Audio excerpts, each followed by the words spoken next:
चाहती हूँ आज तमाम तर वालिदैन से, ख़ुद से, आप से और हर एक उस माँ से और बाप से जिनकी अल्लाह ताला ने हमें ज़िम्मेदारी दी है। जब हम माँ बाप बने हैं और वो छोटे छोटे बच्चे हमारी, वो छोटी छोटी कलियाँ हमारे घर में खिल रही हैं, वो बच्चे हमारी गोदों में खेल रहे हैं, हम उनको मोबाइल से और मोबाइल स्क्रीन के मवाद से बचा रहे हैं कि इतनी ज़्यादा बेहयाई और बेराह रवी का जो दौर चल रहा है उससे हम अपने बच्चों को बचाएं। लेकिन एक फितना और, पहले मैंने बात की थी एक लाबोबो डॉल के बारे में, आज मैं बात करूंगी बारबी डॉल के बारे में, जिसकी साख्त बहुत पहले भी मैं उसके लिए कोई अच्छी राय नहीं रखती थी। उसके जब बच्चे उसके कपड़े उतारते हैं तो उसका जिस्मानी अज़ू जो थे वो बहुत शर्मनाक से होते थे। आज मैं बात करूंगी प्रेग्नेंट बारबी डॉल के बारे में, जो कि सरगर्म है और जो कि स्क्रीन मैंने बहुत सी मार्केट्स में खिलौनों की दुकानों पर और कुछ बच्चों के घरों में भी वो देखी हैं। वालिदैन के लिए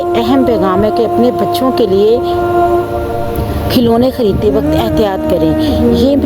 ये जो मखसूस हामला बारबी गुड़िया बच्चों के लिए है वो मौजू नहीं है। हम समझते थे कि हम बच्चों को स्क्रीन से दूर रखेंगे या हम इनकी बच्चों की टिकटॉक से दूर रखेंगे तो हम अपनी ज़िम्मेदारी से बिल्कुल बरतरफ हो जाएंगे, लेकिन ऐसा कुछ भी नहीं है। हम अपने बच्चों को टिकटॉक, ख़राब वीडियोस और सोशल मीडिया के असरात से बचाने के लिए जंग लड़ रहे थे, लेकिन फितना इतना चालाक है, उसने हमारे घरों में खिलौनों के रूप में कदम रख दिया।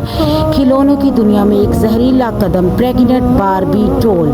प्रेग्नेंट बारबी डॉल का नया रूप, बारबी डॉल जिसे कल तक महज एक खिलौना समझा जाता था, काबिल एतराज़ कुछ हद तक पहले भी था।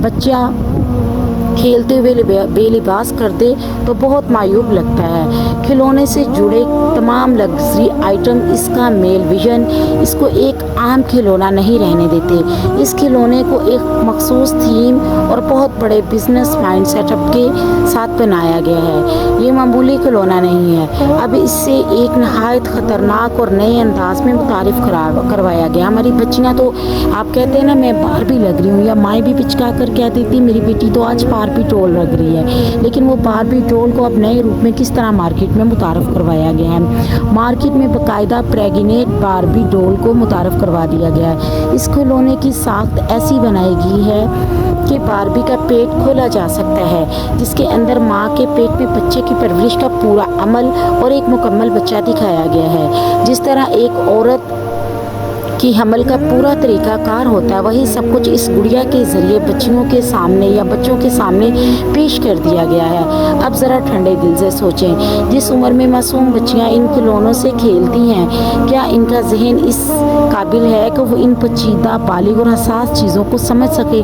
आखिर इन नन्ही बच्चियों के जहनों को इतनी तेज़ी से बालिग और मैच्योर करने की इतनी जल्दी क्यों है? ये महज एक खिलौना नहीं, एक सोचा समझा मंसूबा है। वक़्त से पहले जहनों की तबाही है। बच्चों के जहनों को इस हद तक ओवरलोड कर दिया गया है कि इनका मासूम बचपन, बेफिक्री और फितरी हया वक़्त से पहले ख़त्म की जा रही है। बेहयाई को नॉर्मल बनाना, जिन बातों की एक ख़ास उम्र और वक़्त होता है, इन्हीं खिलौनों के ज़रिए बच्चियों ही से सामने लाकर बच्चों की हसासियत को ख़त्म किया जा रहा है। ख़तरा सिर्फ मोबाइल नहीं, हम सिर्फ स्क्रीनर से डर रहे थे, लेकिन ये फितना खिलौनों, कार्टून्स और रोज़मर्रा की चीज़ों के ज़रिए बराह रास्त हमारे बच्चों के कमरों तक पहुंच चुका है। इसमें बच्चों का कोई कसूर नहीं, कसूर इस मवाद का है जो हम इनकी ज़िंदगियों में बिला झिझक दाखिल होने दे रहे हैं। तो इसमें करना हमें क्या है कि प्लीज़ खिलौनों को ख़रीदते वक्त उसकी खिलौने की साख्त को, उसके जिस्मानी विजन जो उसका जिस्म बना होता, उन चीज़ों को अच्छी तरह टच करें, चेक करें और चेकआउट करने के बाद अपने बच्चों के